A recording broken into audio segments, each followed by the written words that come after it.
हाय, स्वागत आहे आपल्या मिनी व्लॉगमध्ये. तर आता बघा, संध्याकाळचा मी स्वयंपाक करत आहे.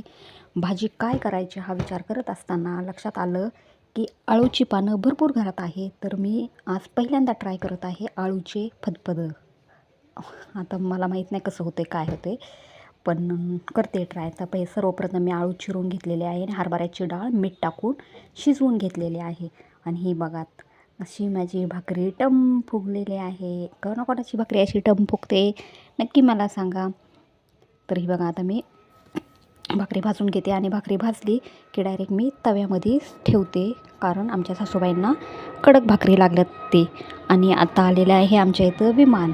तर हे बघा, आता मी हे परातीत ओतून घेतलेलं आहे आणि ह्याला पूर्ण असं स्मॅश करते, म्हणजे बारीक करायचं. तोपर्यंत कढई मी तापायला ठेवलेली आहे. हे आहे जिरी मोहरी, लसूण आणि हिरवी मिरची वाटलेली.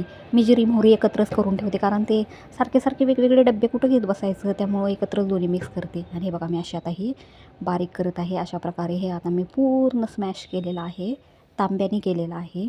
तोपर्यंत इकडं आपले तेल तापलेलं आहे, त्यात आपण टाकूया जिरी मोहरी. जिरी मोहरी तडतडली की त्यामध्ये टाकणार आहोत आपण नंतरनं टेचून घेतलेला लसूण लालसर परतला की त्यामध्ये आपण टाकूया हिरवी मिरची वाटलेली. हिरवी मिरची टाकली की हिरवी मिरची टाकायच्या आधी त्यात मी मीठ टाकलं, कारण मीठ टाकलं की ठसका उठत नाही. आणि ते अळूची पानं पण शिजताना मी त्यामध्ये मीठ घातलं होतं थोडंसं.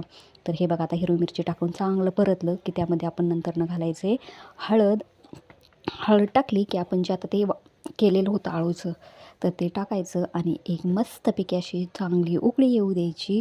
आणि त्यानंतरनं मग बघायचं. आणि कसं झालं हे नक्की मी तुम्हाला दाखवू तर शकत नाही, पण मस्तच झालं असेल. फर्स्ट प्रयत्न केला होता.